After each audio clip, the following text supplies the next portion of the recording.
Ilia Topuria has just knocked out Charles Oliveira in the very first round to become the new UFC lightweight champion. Ilia Topuria is pound for pound #1 right now in the sport. He is easily the best. He should be ranked above Islam Makhachev when the rankings update midweek. This guy is the best right now in the sport. It's not even close. But UFC 317, finally a card worth talking about. This is my reaction and breakdown to the entire card. We had 11 fights in total with 6 finishes on the card.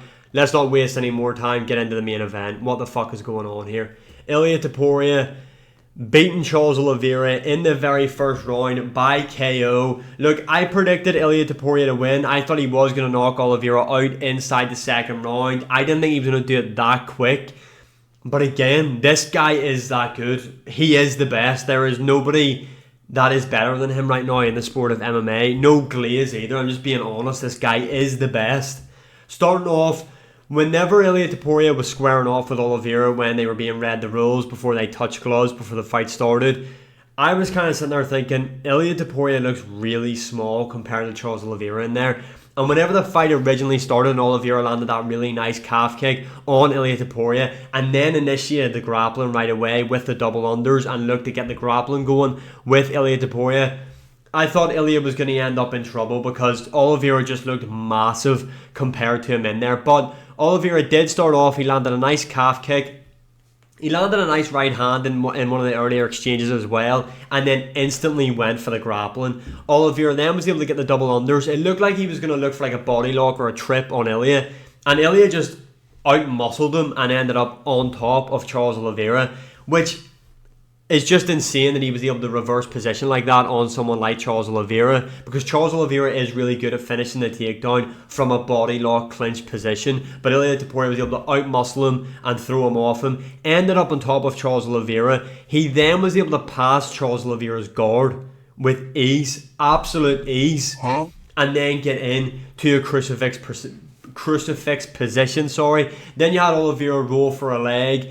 I actually thought Oliveira was pretty tight onto his leg there. Whenever he was able to snatch up the leg of Ilia Topuria, I was kind of like, I think Ilia might be in trouble here. But Topuria had done a really good job of staying calm and composed in there, got his leg free, stood up, and Oliveira was wanting Ilia Topuria to go back and do his guard, but Ilia Topuria had done the right thing. Even though I think that if Topuria did enter Oliveira's guard, I think he would have done okay from just the snippet that we seen earlier on with how easy he was able to pass through Charles Oliveira's guard. But Oliveira then gets back to his feet and in typical Charles Oliveira fashion, hands down, reaching for shots on the front foot, and he gets caught by Ilia Topuria with a right hand and he gets absolutely slapped. Now, the thing is about this KO is Joe Rogan, who I actually don't know, does he watch fights anymore or does he just talk shit for a living? Because when Ilia Topuria is landing big shots on Oliveira, he's like, I don't think the shots are really having much effect on Charles Oliveira.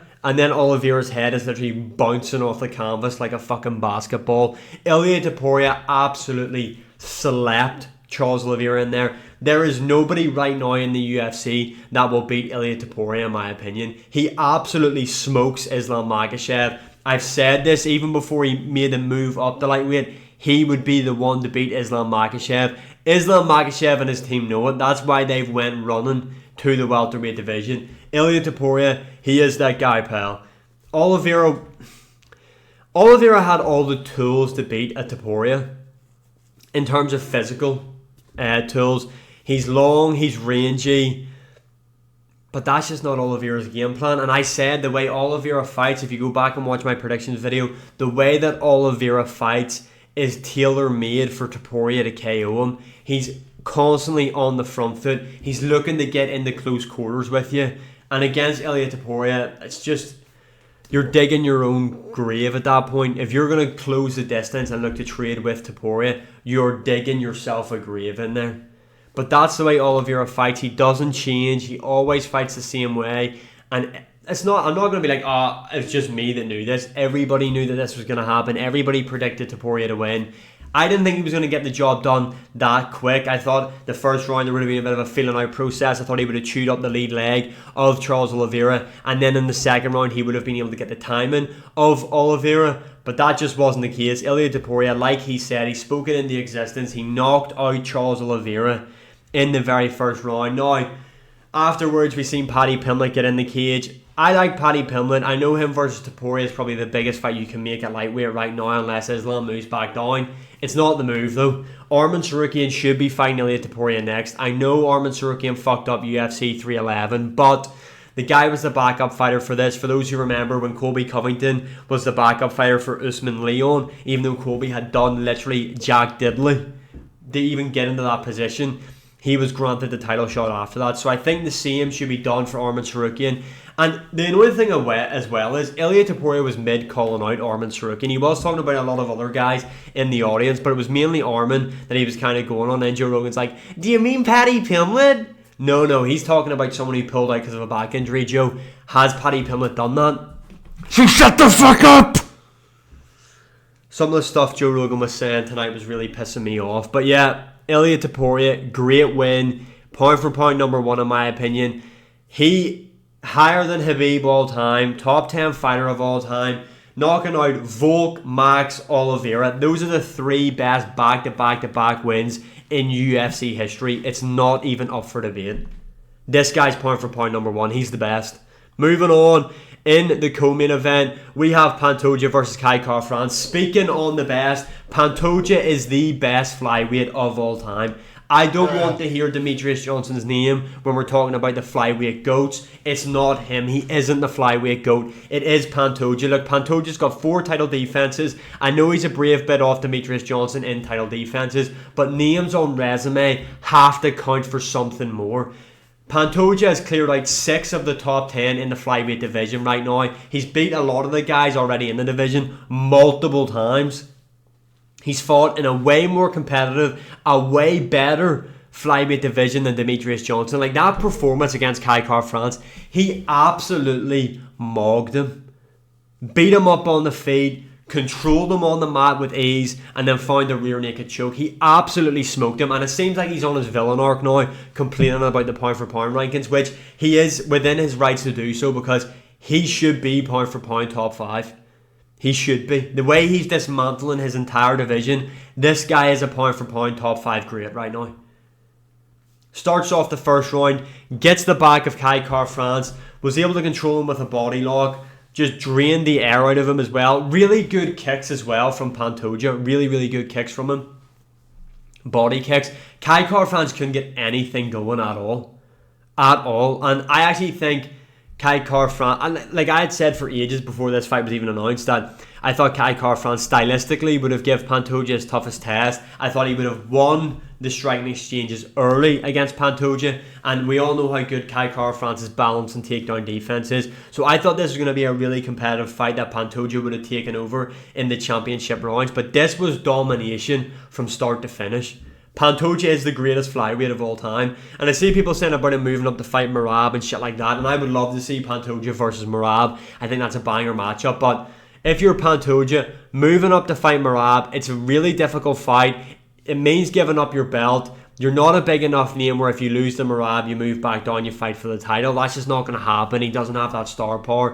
And he's probably making an absolute fortune as champion right now in these fights. And he's making these guys look easy. Now, what's next for him is Joshua Van. I'm looking forward to seeing him versus Joshua Van. Joshua Van's striking is really good. I think Pantoja will struggle with Joshua Van early on in the boxing range anyway, but I just think Pantoja's a winner. He's just better than Joshua Van. He's going to out-grapple him, going to use his experience, and he's going to beat up Joshua Van. But that's a fight I'm looking forward to.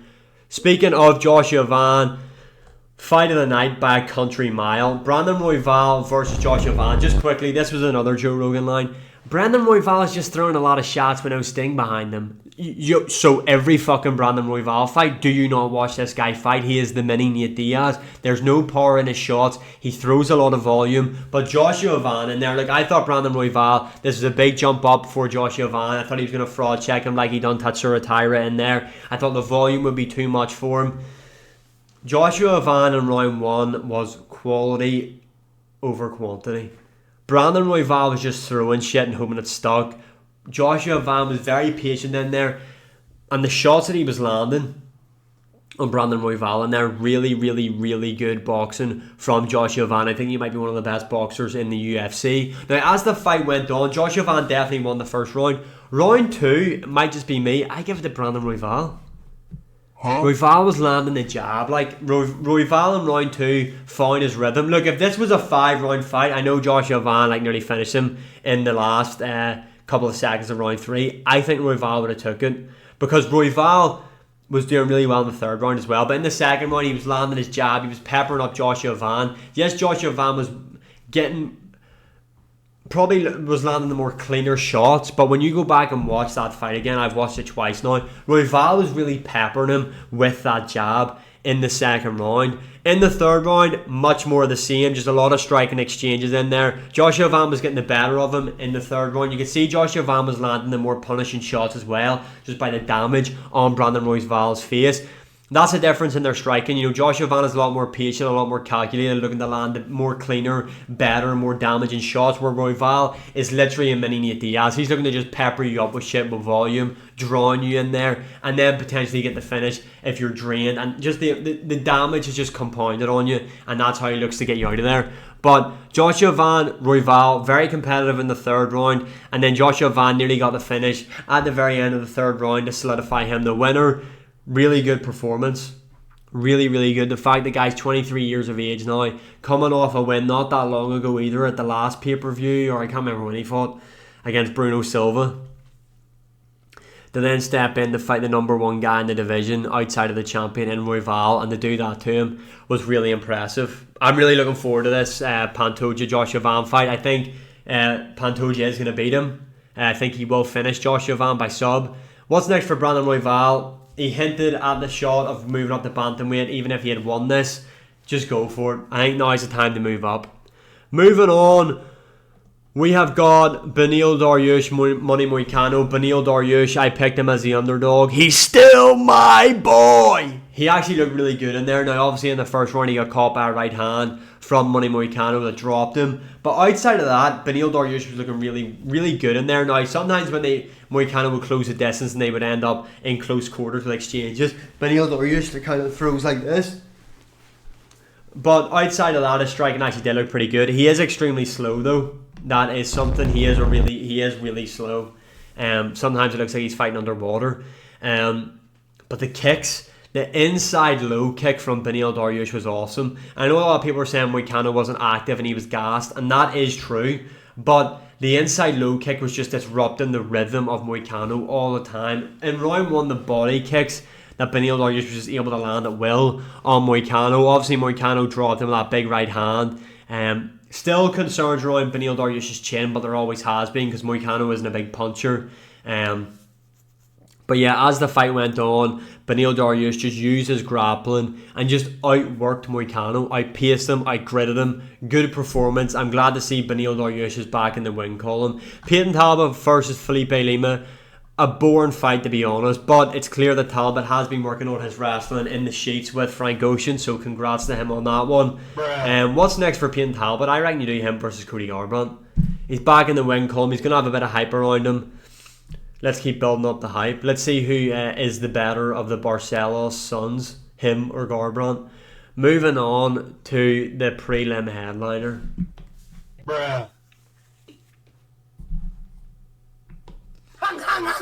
Gregory Rodriguez was on some Ngannou type shit. Jackmanson was doing a really good job in there with his lateral movement early on, but you could just see that this was coming, this knockout. Gregory Rodriguez was missing him, was whiffing on quite a lot of shots, but you could just see that Jackmanson couldn't keep him off him. Like, Gregory Rodriguez doing a good job of cutting off the cage, being very heavy with his pressure. He was on Jackmanson like a bad smell. And that shot he landed, bouncing Jackmanson's head off the canvas. The follow-up shot was really unnecessary. I know a lot of people are giving Herb Dean stick, but like, Herb Dean literally grabbed him around the waist and he still hit him. And you can also see Gregory Rodriguez just look at him while he's lying there, just fucked on the floor. And then he walks over and just, there was no need for that. But a good win for Gregory Rodriguez. Jackmanson's getting up there in age now. I mean, after a KO like that, He wasn't active after the Joe Pyfer fight. I don't think we see him again for like another year plus, because that was he was lying there dead on the floor, it looked like, for like minutes after the fight. Insane KO from Gregory Rodriguez. Jose Delgado, really fun fight against Haider Emil. Haider Emil was obviously going into the fight undefeated. I thought at first glance it was an early stoppage because Haider Emil got up so quick. But when you go back and watch it, when that knee lands, he does go limp. It was just like a tornado, this fight. A lot of throwing each other off in the clinch, and the big knee by Jose Delgado. A good win for him. Haider Emil will be back though. I think he's a decent level fighter. Tracy Cortez beat Vivian Araujo. Who cares? Terrence McKinney was on some Hamzat Chimaev type shit in there, because he just annihilated Borshev with the grappling. Subbed him real quick, got to the Anaconda, then was able to get top mount and get the guillotine locked up.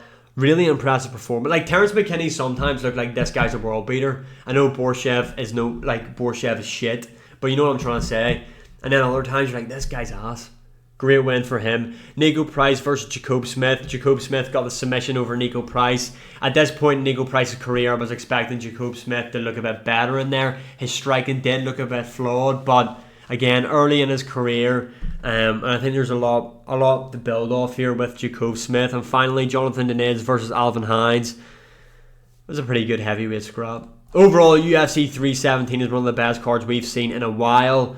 Let me know in the comments below, what did you think? And as always, like, share, subscribe, comment, all that good stuff. And I'll see you all again in the next one.